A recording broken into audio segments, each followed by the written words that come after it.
కాబట్టి ఈ దినాన నువ్వైనా నేనైనా క్రైస్తవుడిగా దేవుని బిడ్డ మనం ఒక తీర్మానం తీసుకోవాలి. ప్రభు నా జీవితంలోనికి ఎంత భయంకరమైనటువంటి కష్టమైన తీసుకురా, ఎర్ర సముద్రం లాంటి ఎంత భయంకరమైనటువంటి పరిస్థితిని నా దగ్గర తీసుకొచ్చి నా జీవితంలో అది పెట్టు, నేను వద్దనట్లేదు. తీసుకుంటారా నా జీవితంలో నిరభ్యంతరంగా తీసుకురా. ఎర్ర సముద్రం లాంటి అంతకంటే భయంకరమైనటువంటి పరిస్థితి నా జీవితంలోనికి, నా కుటుంబ జీవితంలోనికి, నా సంఘ జీవితంలోనికి తీసుకుంటారా. అది ఐగుప్తీల వంటి లోకంలో ఉన్న వాళ్ళందరూ కూడా చూసి ఏమనుకోవాలి తెలుసా, అలాని యోహాన్ అనే వాడి పని అయిపోయింది.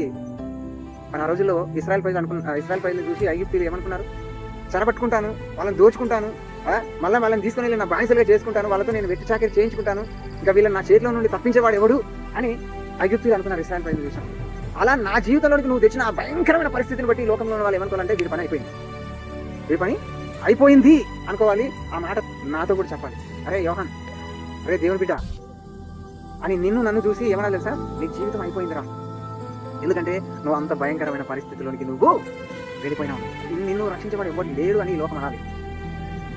అలా అన్న తర్వాత ఆ పరిస్థితి తెచ్చిపెట్టిన నీవే ఆ పరిస్థితిలో నన్ను మరి ఆ ఎర్ర సముద్రాన్ని చీల్చి ఆ ఎర్ర సముద్ర పరిస్థితిలో ఇశ్రాయేలు ప్రజలు ఏ విధంగా అయితే వాళ్ళని రక్షించినావో అలా ఆ భయంకరమైనటువంటి పరిస్థితిలో నువ్వే నన్ను రక్షించాలి. అలాంటి విధానంలో నాకు మరి నేను జీవిస్తాను ప్రభా.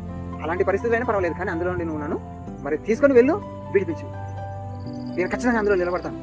అలాంటి విశ్వాసం కూడా, అలాంటి బలాన్ని కూడా నువ్వే నాకు దయచేయి అని ఎప్పుడైతే మనం దేవునితో తీర్మానం చేసుకుంటామో, అలా తీర్మానం చేసుకుని మనం ఎప్పుడైతే నిలబడతామో అప్పుడు దేవుడు మన జీవితంలో మరి ప్రతి విషయం కూడా మరి ఆయన ఈ లోకంలో ఉన్నటువంటి మనుషులకు మరి ఆయన ఏం నేర్పించాలో అది మన ద్వారా నేర్పిస్తాడు. ఆ భయంకరమైనటువంటి ఎర్ర సముద్రము కలిగినటువంటి ఆ పరిస్థితిలో నేను వాళ్ళని తీసుకుని వెళ్ళి మరి ఐగుప్తు రాజు వాళ్ళని నేను పట్టుకుని హతం చేస్తాను, లేదంటే తీసుకుని వెళ్తాను అన్నటువంటి పరిస్థితుల్లో వాళ్ళని తీసుకెళ్ళి నేనే అదే ఎర్ర సముద్రాన్ని పాయలుగా చేసి వాళ్ళని విడిపించింది కూడా నేనే. కాబట్టి ఈ దినాన్ని నేను ఎలాంటి పరిస్థితుల్లోనికైనా నిన్ను తీసుకెళ్తాను. ఎలాంటి ఘోరమైన రోగ పరిస్థితుల్లోనికి, కరువు పరిస్థితుల్లోనికి, అప్పుల బాధలోనికి, ఇరుకుల ఇబ్బందుల్లోనికి, కన్నీళ్ళలోనికి, వేదనలోనికి, బాధల్లోనికి నేను తీసుకెళ్తాను.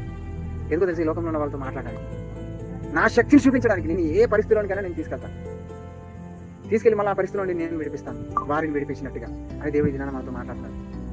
కరెక్ట్గా ఒకసారి ఆలోచించండి.